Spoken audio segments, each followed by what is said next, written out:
Welcome to Dance with Disease. My name is Ren. In 2016, my index finger started wiggling, which is great if you're training a dog, but I don't have a canine companion. And then the word Parkinson's came into my life. I knew from the beginning that this was not the downward spiral of doom as guaranteed by the brochures, but a kick in the ass to look at my life and change. This podcast is dedicated to sharing my magical journey of healing through trying every alternative therapy imaginable. Thanks for joining me. Let's dance. Thanks for your time today. I'm really grateful. Oh, you're very welcome. My pleasure. I think your journey is going to be a profound insight into the overall message of my life at this point, and then the purpose of doing all this work. Well, as we, I think we might have said it before, but we've heard this saying a lot in the last couple of years. We're all in this together. So I'm delighted if I could go on the journey with you, and if I can be any of assistance to you and you can assist me, that's wonderful. I think that's why we're here, actually. I think that's the purpose of life. Yeah. So It's something that's talked about a lot, but it doesn't happen a lot. Anyway, and it takes an event to truly bring us together. I think so. So I like to start off with about who the person you were before so you had cirrhosis of the liver. Yeah. Is that correct? And so who's that person before this profound physical experience? Who was I before? I was I'll say a normal Australian male. I started, went to school, was physically active, surfed, did the things that we did, that I did in my country and every kid does in their particular way in their country. And it was not unusual for me. There were always barbecues, and therefore there was always alcohol around, and so somebody would think it's funny or whatever to let me have some. That was cool. And I developed from there I started working a number of jobs, and then ended up at a big accounting firm and rose through the ranks there. Got disillusioned with that, but that also brought with it a lifestyle of too much eating in restaurants and graduating, I guess, from beer to wine, and just generally hosting people and doing what you got to do when you're in that world, and trying to build business and relationships as it seemingly was the way it's done. It's changed a lot recently. I then got disillusioned with that. My mother contracted cancer, and out of quite a young age. She was a very big meat eater. We were lucky to eat vegetables mostly, and a little bit of meat occasionally. As I say, there'd be a barbecue and whatever, but it was Mum enjoyed meat more than most people. Anyway, she got cancer, and I looked at myself, and I took a year off. Specifically, it ended up being a year before from the time she was diagnosed, the second time I think, to finally passing, that I took a year off from the accounting profession. And not that I was much of an accountant, that wasn't my role in the things. I'd introduce clients and manage the process rather than doing the accounting. I still don't know which number comes after or goes before the other. But anyway, we're all different. So I took some time off to help my father and her go through her process, and I watched it carefully. And as I say, it was a daily exercise, and that was my first introduction to seeing the demise of a human body, because my grandparents were both dead before I was born. I'd seen a few of my father's older friends. I'd watched them and was some of his mates, and so we would. The Australians, as you are aware, with their barbecue culture, and we lived near a beach, it was very much a gathering climate that I grew up in. There was always someone around on a weekend for a barbecue, and Dad was pretty good at bringing home strays for for dinner on a Saturday night. There'd be a formal dinner party, which Mum would start working on Wednesdays. And so there was always this fascinating group of people around us. But anyway, I but I didn't have the old people. I didn't see anybody die until I first saw my mum die. And it was always shielded from me for some reason. And I'm not sure that was a good thing. But anyway, so I ended up helping, and I was there on a daily basis at all of the questioning that went on as a result of that very traumatic process. Are there any answers? It sort of started framing some thoughts in my mind. Is there a different way? I watched the way that she was treated. This is all related to me, but I'm talk about her because it informed me of a lot of things. She was treated well, but she was just treated as a number, and the system didn't really seem to care much. And the doctors would come and go, and different one each day, and it just was a sausage machine. And that didn't seem. I know there are a lot of us, and we all got to come and go, but just didn't seem to have much of the. They talk about not doing any harm, and there's humanity in these things. And I began to wonder what the hell that was when I'm watching this woman who happened to be my mother, which I guess makes it closer. But I was in a situation watching her be not mistreated, because they were doing their best, I'm sure. But anyway, it helped me form a lot of opinions. And I was I've tended to pick up critical sayings a lot through my life, as people that I've respected and admired have said just a few words that are things that stick in my mind. And one of them was the GP that helped, or that managed her through this process and through the hospital system. But he lived near us, and he used to come, and he was a young man, but he did it the old-fashioned way. He'd be there on a Sunday morning at 9 o'clock if you needed him, and if you needed him on Thursday night at midnight, he'd be around at the house as well. And Malcolm was a Superman. And when Mum died, he said to me a day or so later, when he came to visit Dad and I just to see how we were getting on, he said, I'm staggered to have seen how poorly she was treated, or the process that she went through. He said, I don't want to go through that. I think I'm going to get a gun and finish my life before I have to go through that. And when you hear a trained medical professional say those words, I you can see why it stuck in my mind. So we moved on. I then went back to another accounting firm, not knowing what to do. It took, the usual. There was a period of grieving and difficulty and uncertainty and blah blah. Dad was then on his own. What was he going to do? My sister and I have to look after him? No, thanks. We had a good relationship, but it's like all children-parent relationships. At times, we're different people to our parents, and they don't often like that. But anyway, that's a totally different topic. So I went back to another accounting firm. After about a week and a half there, I had a very senior job, and I had this magnificent view from a corner office up in an office tower looking over Sydney. And it was, you couldn't want for anything more, in theory. And yet no, I'm not going to do this. It woke me up. Life is too short. I'm not going to give up my life and doing this daily drudgery just in return for a few dollars. I want to do something I want to do. And I'd always wanted to be involved in the venture capital business and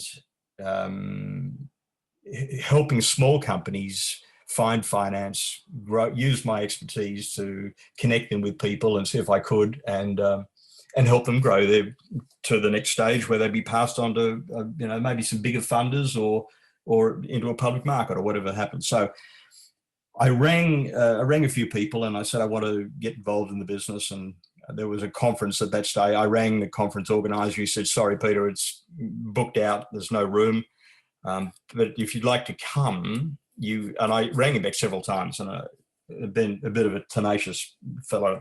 If I want to be a total slug and lazy and go the other way, I'll rapidly do that. But I also can be like a bulldog if I have to be. Well, when I want to be, I should say.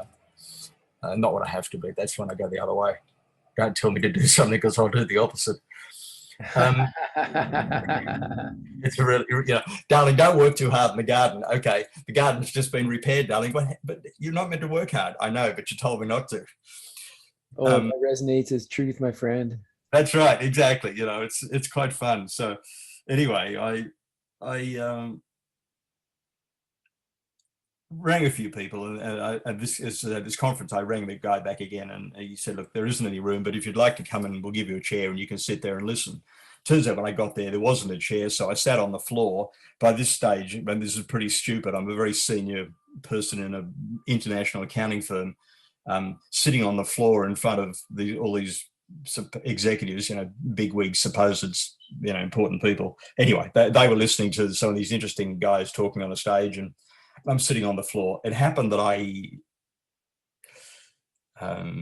got to sit at the main table for lunch. There was a spare seat. Some guy didn't turn up, so I got to get off the floor and sit there. And I sat next to two fellows that I ended up going to business with, and I've cut the long story short. And they'd both been directors of Macquarie Bank, founding directors of Macquarie Bank, which is an aggressive, was a venture capital bank, but it became a mainstream bank in Australia. It's probably number 4 or 5 now.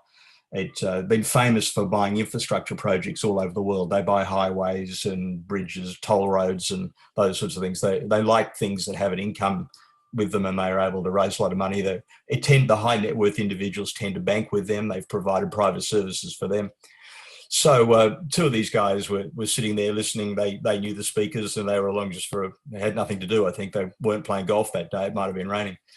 Anyway, we formed a relationship, and we formed a business, and got in. And I therefore found myself in the venture capital business that I had wanted to get into. And one of them was a very good friend of the ex-Prime Minister of Australia. You mentioned a name the other day, and this other fellow was on the opposite side of the house to him, and I got to know this gentleman very well as well. And so there was quite an interesting group of people that I joined. And I'd reconciled that what had happened with Mum, but I was still living in a world and I was now getting involved in what I wanted and doing what I wanted.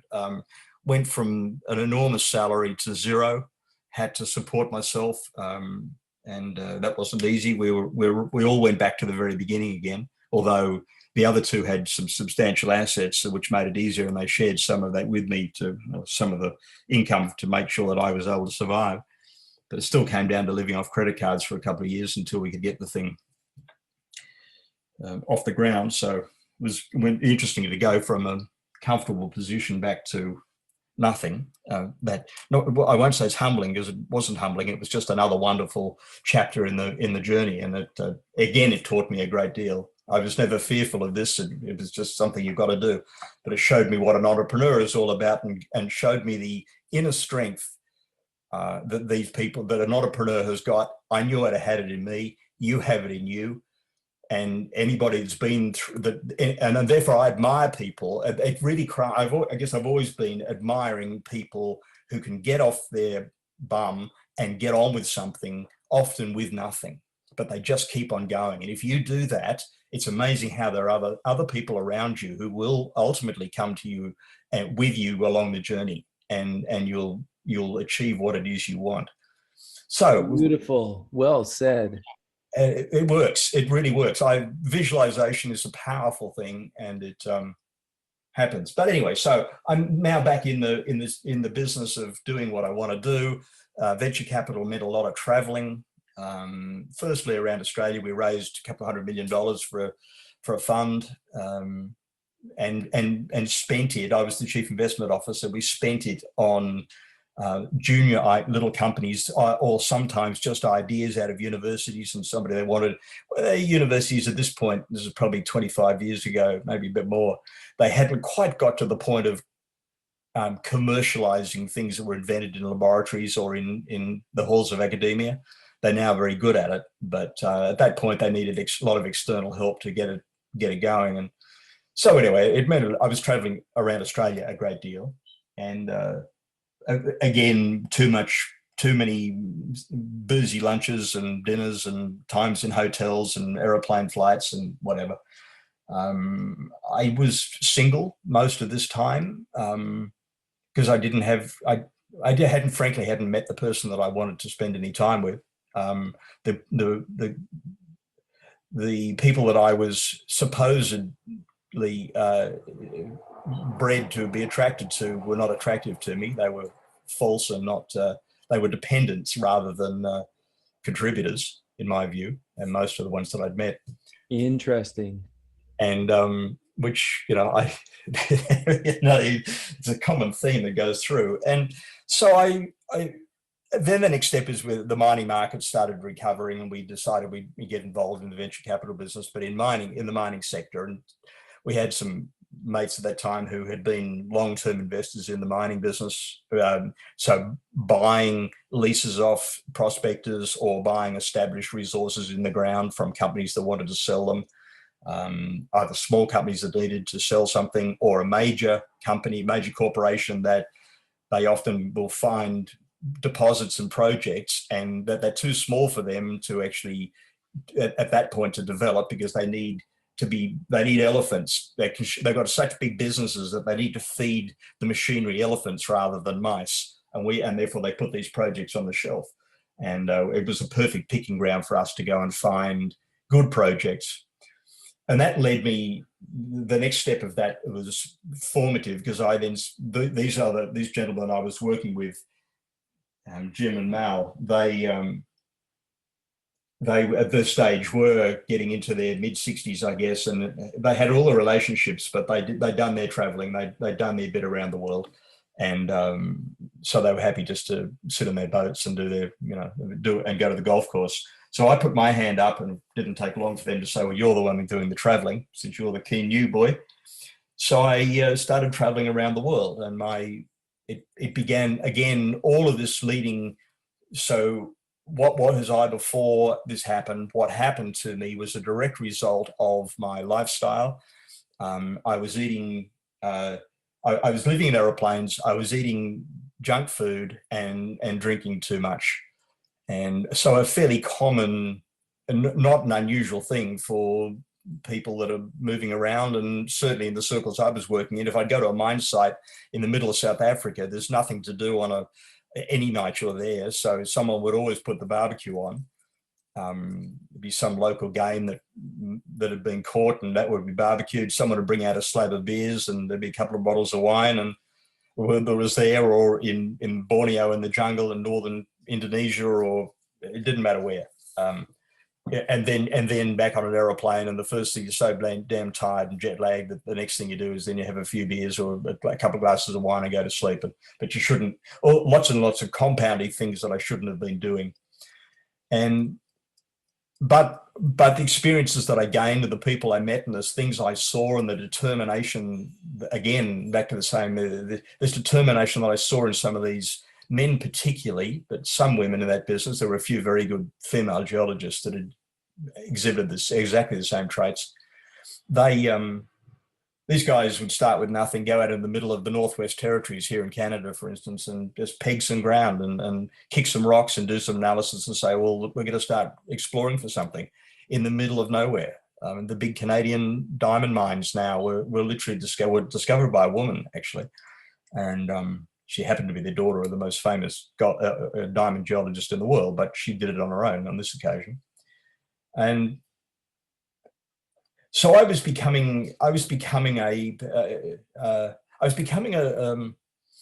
flew more hours than any airline pilot or air crew would ever fly.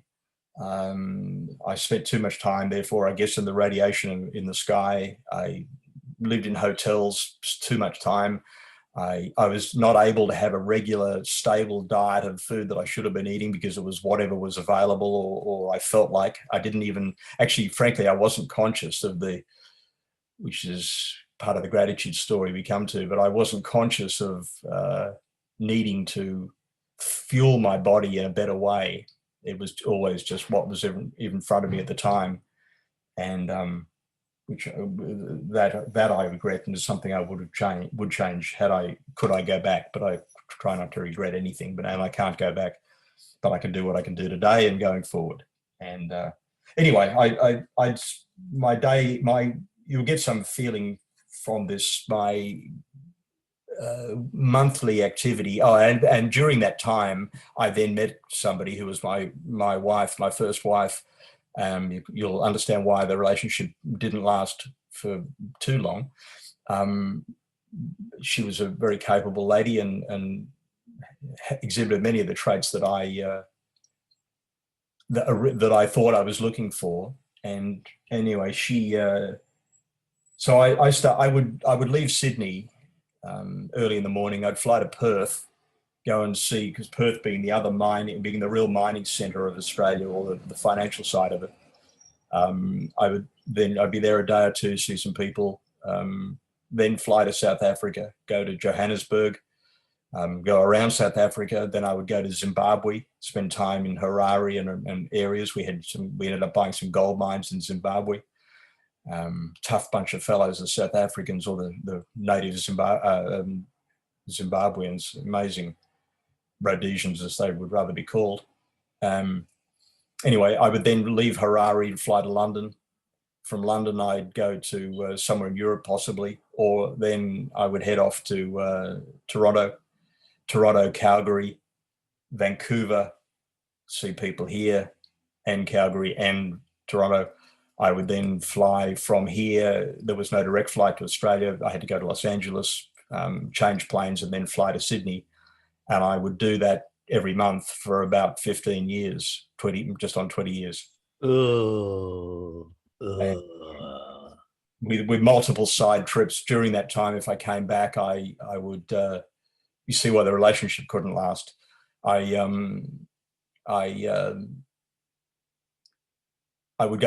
bought a very big nickel mine in New Caledonia. Again, because I had the assistance and the backup of these great guys, but they didn't want to do the work. I was the one that had to go and, put my hand in the pocket and get the project. And I was good at it. I learned a lot and I met some great people. So it was very good fun. But Korea, I went to South Korea and bought the world's largest tungsten mine. As the Chinese like to tell me, yes, outside China. But anyway, my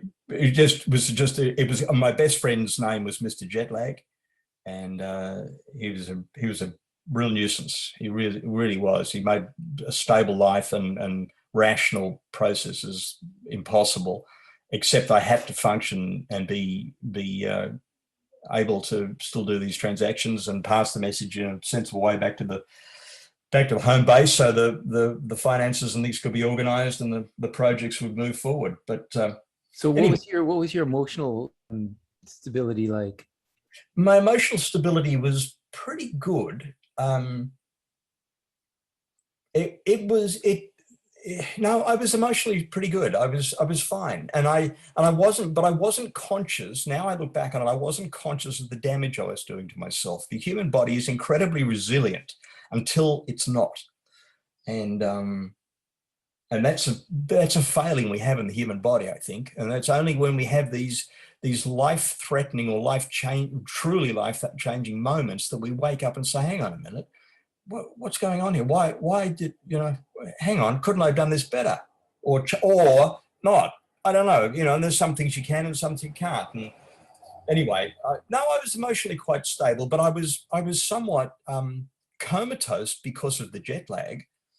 And I was pretty good. But because of jet lag, I'd get back to Australia. I was married. And there was one child, I think, at that stage, during halfway through that process, and ended up being 3. And how that happened, I'm not sure. That must have happened during those very dark sleeps of jet lag. But I get back, and I was a zombie for a week. I mean, I just didn't know where I was because I was upside down. My time zones were complete, having gone around the planet and worked at the same time. Well, everybody that goes around the planet works, I guess. That's, I'm not diminishing the effort that aircrew put into making this happen. It's staggering exercise. No wonder their time is limited, or their time their duty time is limited. That should have been applied to me, or I should have applied it to myself better, I guess. So moving forward from that, then the markets went up and down. Mining markets are crazy things. There's big bang for your buck. When it happens, everybody's happy. And when it's desperation times, it's desperation times, and there's no money and everything looks very dark and it's horrible. So we went through several of those. And that was emotionally very difficult because it was, you knew there'd be a dawn at some point, but the dawn seemed to keep going on and on and on. The darkness seemed to keep going on, and then times would get good. You'd make hay and do spend more than you should, and not properly take into account what had happened in the past.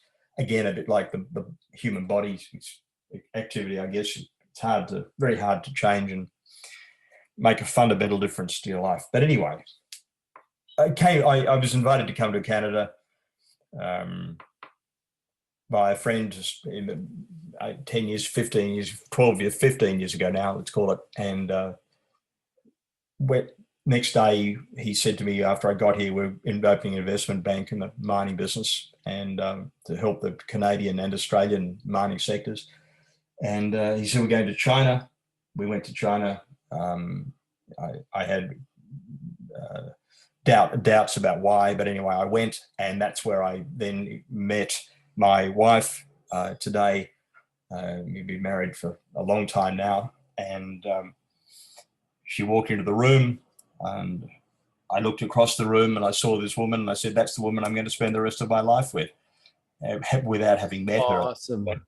Without having met her. So I didn't know that she was the one that was actually organised the tour for us in China. It turned out she was, and but that was a fun thing. So I was able to largely stop the business traveling at that point. I was still healthy, experienced in many fields. I became a cabinet maker. I did an apprenticeship and became a cabinet maker. And when I was 30, the accounting was boring me. I'd flown an aeroplane when I was between 14 and 20 years of age. I don't know. I've done all sorts of stuff. I've grown up around horses. I could ride horses. There was sort of nothing. I was a fairly well-rounded individual. I'd traveled all over the world. I'd lived in the south of France. So anything you sort of wanted to talk about or do, I could manage a conversation or have some input to and not be a total dud. But so what? Anyway, Angela and we then started traveling. We knuckled down. We settled down because she wanted to be with me, which was very nice. And we started then building an investment portfolio. And that took 10, 12 years to make happen. And that wasn't an easy process. Again, never is, but it was back to my venture capital days. And she's very good at putting the numbers together and making sense of how all that works. I'd got sick of talking to banks, but she was prepared to do it again. So we worked through that exercise, but we were traveling, I don't know, a little bit, not a great deal. We then decided it was time Canada was getting a little bit too cold in winter. So we went to Mexico, and we spent quite a lot of time down in Mexico. My first experience, not a natural place for an Australian to go. We tend to go into the northern reaches, and so Indonesia and Bali is an obvious one, Thailand, Vietnam, Philippines, those sorts of places north of Australia tend to be where young Australians will go to holiday or vacation, apart from when they come to Whistler in Canada to go skiing and run every business in town or serve in every restaurant and manage every business. But we went to Mexico, and I was relaxing. I was painting. I have an internationally famous impressionist who was friends with all of the big names of the impressionist world, as my great uncle. And so I started painting, and I did some nice paintings, and I relaxed on the beach and had a nice time. And again, drinking too much, eating the wrong food, just continuing 35 years or 40 years of not bad behavior, but just too much. When towards the 2 years ago now, I started vomiting blood, and I was bleeding internally, it turned out. I had the cirrhosis. My liver was in very bad shape, and it finally got to the point where it packed up. I didn't quite kill it, and it didn't kill me as a result. I've made amends with it since that time. You'll be pleased to hear. But and I hope it's forgiven me. I know it's forgiven me. Anyway, I was very ill, but I was able to get back to Canada. It was just pre-COVID, fortunately. I would hate to have been stuck in Mexico in the condition I was in. We got back. I made about another 2 weeks here, I guess, of just settling down and recovering. And then I passed out on the floor. 911, ambulance came, picked me up, took me to hospital. I spent 2 weeks in emergency in Vancouver. And an operation was performed there was a cyst on the liver. An operation was performed to stop the bleeding and then watch me monitor and see what would happen. And the news was not good. I apparently was in very bad shape and had been close to death. I was not at all fearful. I was quite calm and I didn't even think reconciled. I just wasn't even. It just didn't. I don't know. I had the resolve in me that I was going to be okay, and I would listen to what the young doctors would say, and I ignored them because I was skeptical that they knew what they were talking about. Firstly, they were way too young, and secondly, I've got a healthy disrespect for their dependency on the pharmaceutical industry to help the human body repair itself. So out of hospital, 1.5 years ago now, a bit more, and Angela and I made the decision that we would fundamentally change our lives. I'd done something to our relationship that was damaging. She wants me around still. That's nice. I want to be around still with her. That's nice. I want to be with my friends. I want to have this conversation with you. I have learned a great deal. It led us on a journey of saying, all right, well, what are we left the hospital, 2 questions we asked. One of the head of internal medicine of the hospital, what should we eat? And the answer came back, oh, anything you like. And then exactly. And then the kit was given to me by the nutritionist and basically just said, well, just reduce your salt consumption a little bit. So anyway, got home and had resolved that there must be a better way. So it started us on the journey of how do we get off chemicals in our food? How do we eat what the human body actually needs and wants to have rather than what's provided in a package or by a restaurant?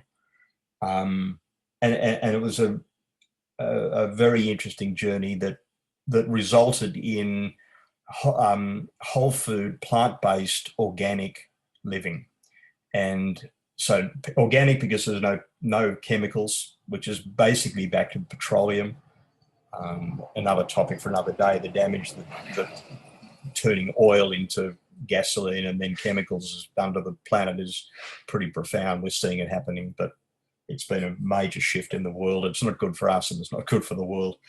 And what's good for the world is good for us, and what's good for us is good for the world. Turns out things were back to front. So my body had finally packed up and said, enough's enough. My brain, my inner soul, inner person said, enough's enough. There's got to be a better way. Let's find out what the better way is. And Angela was there, and I'm grateful to her for being there, supporting me. That was nice. Of course, I'm grateful because it was traumatic for her. She'd not seen anything like this, and it was not my intention, but it happened, and she picked me up, I guess. I'm grateful to some friends of ours from the yoga community who older women who are very experienced in this respect, and one of them actually had a friend who had a similar experience. She is a partner in a legal firm here in Canada, and this woman was doing the same thing, eating and drinking too much to be with clients, and it finally got to her as well, and she has done the same restorative work on her body. So I was grateful to that lady and another one, a friend of hers, who fed us during the worst of times. I couldn't move, I couldn't walk, I couldn't get out of bed. Very difficult exercise for a long time, as you know. It's painful and embarrassing and humiliating, and never once did I say, why me? It was just a case of, I've got to fix this. There is a way. I'm going to repair myself. There is a reversal here.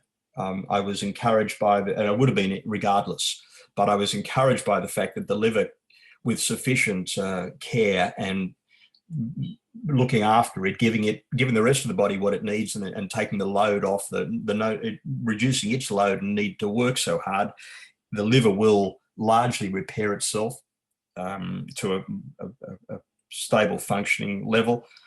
So I don't want to say something I hung on to, because I didn't really. I just knew that I had to have a fundamental change, and we went down this journey. The other thing, that gratitude. I mean, these girls were brilliant. They introduced us to the fundamental concepts of good, healthy, plant-based, organic food. No low fat, no sugar added. Not too much fruit, because there's sugar in there, but no added sugar or sweeteners of any form, and no added salt to anything. And with stress management, so try and do it. But that all I found the stress management for me comes along naturally enough, in the sense that I can because I'm capable with my hands, I can go outside and do things that are repetitive and be with nature. And that for me is the meditation that I need. Sitting quietly and meditating in the traditional sense, or what we think of as traditional sense, is not really me. I can do it. I have done it in the right settings. I can manage it, but I'm much more comfortable to go outside and hug the tree and meditate with the tree, I guess.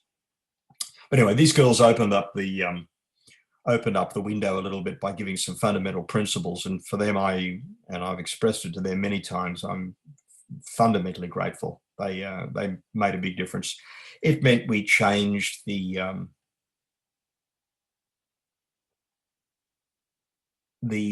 kitchen. We got rid of anything that had non-stick, because that's Teflon. Teflon is a forever chemical. It's carcinogenic. So everything's stainless steel. We just we went back to the good old fashioned days, I guess, rather, and eschewed the modern world to that degree. Because anything that says convenience is bad for you. It's convenient for the company that's selling it to you. It's not convenient for you, turns out. I'm grateful to the internet, the ability to be able to. I'm grateful for the people on the internet that bother to present their material to me. I was able to watch and learn from some very inspiring and extraordinarily capable people. We started the process by subscribing to I call it a course, for the want of a better word, by John Robbins. John Robbins is the son of the founder of Baskin-Robbins, the world's largest ice cream producer, I believe. And who died of a heart attack, didn't he? Or yeah, well, the father did. But these guys have just been. What it did is it introduced me to the world of whole food, plant-based eating, and it led some of the fundamental principles, and then it led me to. It gave me some names to follow. I then started going down rabbit holes and knowing that a lot of what I see on the internet is there for money purposes. That always makes me skeptical. So I would research that and find out what made sense. Also, I let my inner voice speak again and say because it's everything, this is your individual process. What is it that makes sense to me? What doesn't? What are the hardcore principles that I want to adopt and won't let go of? what can I be flexible in, how long is it going to take, what's going to happen through the process. So I started observing and watching. I fumbled around. I'm a pretty good cook, and I used to be an extraordinarily good cook when I thought when I had access to salt and sugar and oil and all those things. Turns out that you don't need them, shouldn't have them. Better without them. So anyway, I began the journey of living, changing life with the assistance of these wonderful people around me, physical and virtual, to take hold of my own situation and my body and my life. And no, I gave up alcohol the day I entered hospital and didn't miss it from a single moment. So it proves I could have had it, could have given up long ago. I just didn't know the damage it does. So otherwise I would have done. I have a more varied and interesting diet now than I could possibly have ever had before. It's just fascinating when you start to delve into the ability of the variety of products or not products, that implies processing. I don't use any processed food at all, nothing in a packet, nothing in a box, nothing. Everything has to be made by my hands. Let's back up a little bit. So Yeah. it doesn't sound like you, when you were going through the extreme physical challenge, doesn't sound like you dealt with any fear. Is that correct? That is correct. I had no fear whatsoever. Really? Yeah, nothing whatsoever. It wasn't. I just knew. Well, I knew. I subsequently reconciled. I didn't have any faith in the sense of. I grew up in a Church of England household or bed. It wasn't a very religious household, but I don't have any. I was never. I went to Sunday school for a month and a half, and because I was told to, I didn't go. I didn't like it. So I just didn't have any. I don't have any doctrine, faith that's come from a doctrine, but I just knew that I was going to be all right. And if I wasn't, and I didn't even know, it just didn't occur to me to think about what if I'm not all right. I didn't have that negative, didn't have any room in my head for negative thoughts. It was just going to be okay. I will deal with this, whatever it takes, whatever's required. I am going to get better. And I know where the end line, at some point there's an end to all of this, obviously. Well, it wasn't my time, and I was going to get better. I was seriously incapacitated. I was incapable of walking. I couldn't walk 10 steps. And I was getting out of bed, and it was horrible. I mean, just horrible. The head was confused, and what do they call it? Brain fog, just a mess. And it was, I had been for too long abusing my body, and the liver was the thing that gave out first. So I'm glad it did. I'm grateful to it, but no fear at all about that topic. I worry about things as everybody does about something, but this one I'm totally in control of, and I know I can fix myself, and I did fix myself. And there have been subsequent tests which showed that my liver is way repairing itself and blood flowing properly. And I know I'm repairing myself because I'm fitter and stronger and healthier than I've ever been in my life. I can do more now than I could do when I was 18. Awesome. It's just, I have no boundary now. And I'm still watching other people doing things greater than me and wanting and being inspired by them and saying, well, I can do that too. A sidebar, there's a guy across the road who's building a retaining wall at the moment. And Jeff works like an absolute Trojan. He's just a committed, hard worker. And I went across and saw him the other day. I said, Jeff, you have no idea what an inspiration you are for me. I've got all of my stuff to do out here in our big backyard and the things that I'm doing. And every time I get tired and think I've had enough, I think of you and I just go on further. I push through it and keep working. And it's those extra steps and just keep on, keeping on. I believe we're all capable of that.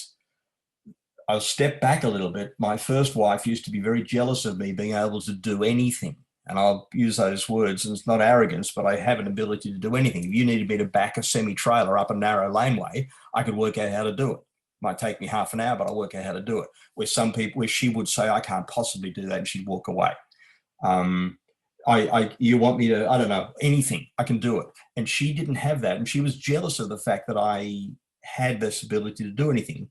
But I kept saying to her, I know there is something you can do. There are things you can do brilliantly, better than me, obviously, but you just haven't found it yet. We all can do this. We all can do something if we want to. And I wanted to get better. You want to get better. And it's not naive and it's not stupid. We can do it. We can do it. There are multiple examples, numerous examples on this planet of people, and we now have access to them, thankfully, through this machine. To observe them, they do it. The about to be mayor of New York, Eric Adams, he's a man of color.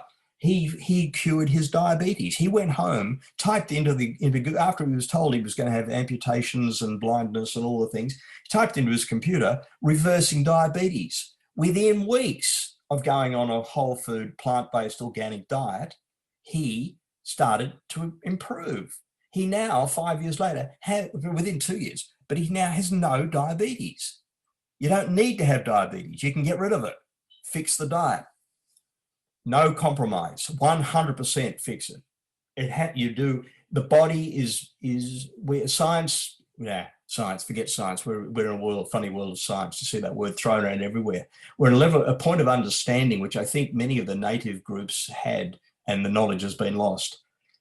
But the human body is it's a complex machine, but what it needs to be fueled is not that difficult, and it's around us. It's been what we get given for food, or supposed food, has been bastardized by money and the commercial world. There are hamburger joints, there are pizza joints, there are packaged food companies on shelves in supermarkets that are all there for their benefit.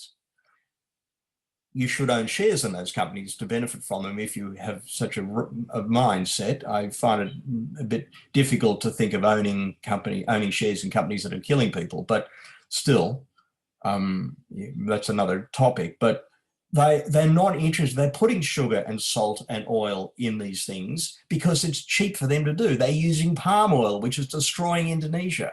The good forest that we're all breathing the air from and animals are living in, and the wonderful rich cultures are being destroyed by people who are leveling the forests and planting palm oil trees. We shouldn't be eating palm oil. It's not good for the human body, but it's become the major source because it's cheap. Yeah. So let's bring it back to your experience though. Yeah. So talking about intuition and the process. So you followed your intuition. How did you develop that trust in your intuition and the messages that were given to you by your soul, let's call it? I was 14 years and 3 months old, and I was learning to fly an aeroplane. And the man that was teaching me to fly an aeroplane looked like ZZ Top. He had a big beard and long hair and long fingernails. And he said to me, Peter, let go of the controls and let's see if there's a God. I thought, that's a strange one, John. What's that about? So I did. And of course, the aeroplane will fly itself stably and straight and level if it's trimmed properly. If it's not, you'll end up spiraling and into the ground and you're dead. It's got nothing to do with any external force. That was a beginning of the process. When he said that to me, that began the process of me watching myself and realizing that as I would go through life, I would find I had an ability to predict ahead of time the outcome of many things, and I would know what the result would be. And it happened many times during the transactions that I did while I was in the investing world. I would know at the beginning whether it was worthwhile doing or not. And it actually developed to such a stage that I would say, no, I'm not going to do that. Wouldn't necessarily explain why, but I would find a legitimate excuse as to why we wouldn't invest in something even before I knew anything about it, because I just knew that it wasn't going to work and it wasn't worth wasting your time on. no point starting the journey if you can't complete it, was something that I came up with, and I like that one. And I find I just have a intuition, the same as this has come out and been, as I've done this research and found out what I should be eating. And Angela and I have been doing this for a year and a half now. She had very high blood pressure. She now has the blood pressure of a fit 20-year-old. I have and it was confirmed the other day, the blood is perfect. I have the same thing. I have blood pressure of a 20-year-old athlete, and all of the blood statistics of a very healthy person.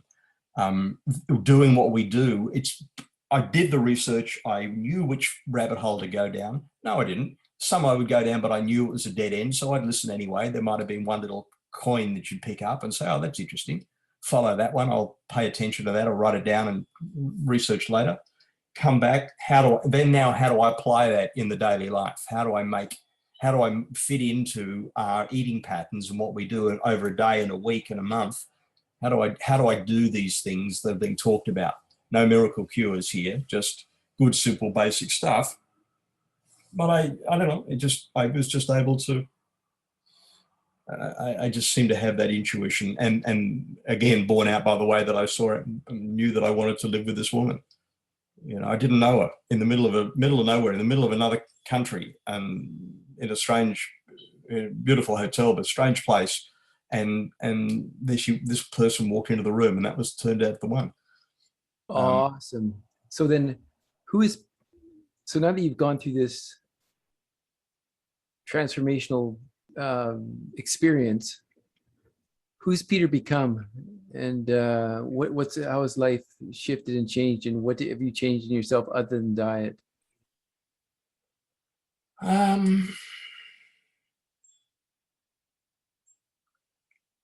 That's an interesting question. I always had, and I was disappointed that I was in the mining business. I used to hate the fact that nature was being destroyed but I reconciled that by saying we needed the metals and we wouldn't be doing what we're doing now without extractive industries. So two-sided coin there. I'm very much more attuned to nature and natural processes, starting with my body, and then taking that out and observing, therefore, what happens in nature. Planting a vegetable garden has been a wonderful experience, to be up at dawn each morning, watering and tending and looking at and talking to and touching and caressing and loving the plants, and watching the bugs come and go and do their things, and the bees and the birds. It's brought me much closer to the natural world. I think that's maybe a bigger change. COVID has had its impact. I mean, the timing was perfect because it meant that while I was recovering, I couldn't go anywhere anyway. So travel, and I've done enough travel. I never want to travel again. If I don't have to, I don't care. So that my prior life is a change. It's a change in my prior life anyway, the fact that I stopped doing that. But other than that, I think I'm just much more in harmony with the natural world now, and at peace and comfortable to live a fulfilling life and help others where I possibly can, if they're prepared to listen. And if they're not, well, we'll walk away. But just to be able to share my story with people and see what reaction. And food, of course, we know is one of the big challenges in life. People are so wedded to their childhood beliefs or indoctrinations that they get offended when you suggest there might be some alternative, and they have misconceptions, mispreconceptions. And so I want to share the best I can my experience, what I've been through, and tangibly, not just a story, but tangibly the diet change, because I think that is the most fundamentally, without getting that one altered, it's got a remarkable ability. It's a medicinal process that's got a remarkable ability to heal the human body of anything, I suspect. If you can feed it what it actually truly wants and needs question is, do you do it like the natives in the desert in Australia, or do you do it like, like an ultra marathon vegan runner? I don't know, but there is. It's such a. You wouldn't put water in the tank of the motor car, but you'll put garbage in and poison in your body. It doesn't make sense. The body is such a sacred thing and such an incredible machine, and it's got such a healing power. It breaks down, and we know this. We know this. That's why we're here. Yeah, I've noticed. It breaks down. It does, and that's cool. So be that. I'm reconciled with that. It breaks down, and my body will break down with something ultimately. Of course, this, when, who knows? I hope I don't trip down the stairs, after this interview and hurt myself. But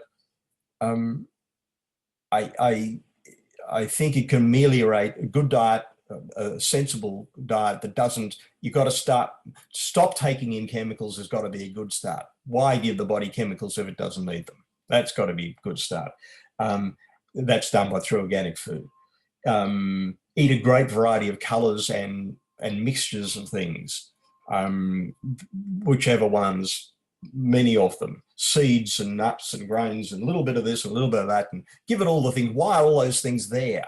Well, they're there for a reason, because they've got beneficial components in them that our body needs. You can't just live on nuts alone, just like you can't live on lettuce alone or McDonald's alone. You need to have the variety of stuff. And so I guess, to answer the question, I want to share my story with people that want to listen. And that's the challenge. That's probably the most difficult part. You do a lot of talking and people go, oh yeah, or want to challenge you and ask silly questions like, where do you get your protein from? Just at that point, I sort of, my nature is a little bit to say, oh, well, okay, you wait until it happens to you and see if you can fix it up yourself. Go ahead, because you're not listening.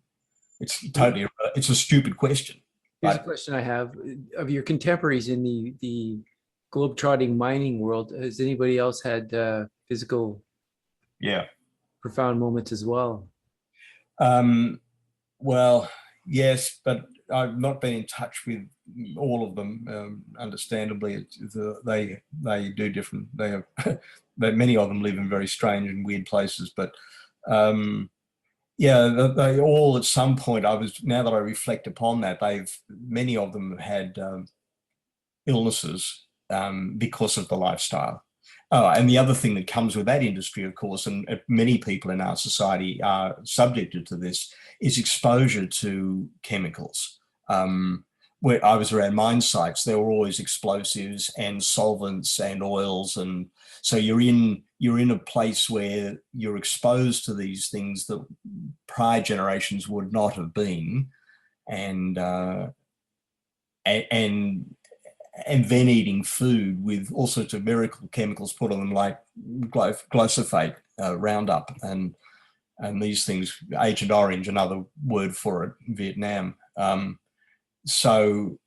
now, the cancer capital of America is Mississippi, which is the basin that receives the chemical from up north in America where they grow the food. I have a couple of them drowned. Two of them drowned, actually. A couple died in helicopter accidents. So they, didn't get a chance to really develop any serious illnesses. Their time was up for other reasons, but all of them, or almost all of them, as I think about it now, when I traveled the world, they're mostly older guys than me, so they've been doing this a lot longer. They all had some ailment, and pretty well all of them were connected to poor diet and too much alcohol, which it turns out clearly is now recognized like cigarettes as being a carcinogenic product, and it will cause you a great deal of trouble. You may not die of cancer, you may die of something else beforehand, but you'll get very sick with too much alcohol. It's not a friendly thing at all, and it's a social party drug, but it's one that shouldn't be available and certainly shouldn't be sold by governments, i.e. BC Liquor. Yeah, certainly. Yeah, it's interesting. Every body has its own weakness. Mine was my nervous system. Yeah, Yours was your liver, and yeah, some breaks. The changes got to be made. I have to admit, I went through the why me process when I first was diagnosed as like, but I'm vegan. yeah. This whole Yeah. whiny thing, thinking I was above everything, but It doesn't work. no. But it's anyway. It's a very traumatic time, and a very encouraging, and I'm grateful that I've been able to grasp and do what I can do for my body. I still have aches and pains, and it's still difficult, and it's not by no means that I did sufficient damage to myself, that it was, my above my right knee about 6 inches. Even as I touch myself now, I can feel the tingling, and there's a little area it's sort of numb. So I've obviously affected the nerves in some way there. I don't know how well where that is, but what that's connected to. But anyway, Also 60 years old though, aren't you? yes. That's part of the deal, man. Oh, really? I know. No. I'm better than that. I'm not going to let that get to me. That's a very ordinary thing to be worried about. Aches and pains are just part of the deal. I have lots of injuries from my youth, but it's been a great pleasure to talk to you. Thank you so much for your time. I'm very glad to speak with you, and any time that I can be of assistance, I will be. Thank you for listening to the Dance with Disease podcast. My name is Ren. It's been a pleasure to have you here today. For more podcasts and the films, Dance with Disease, log on to YouTube, Ren the Artist. See you next time.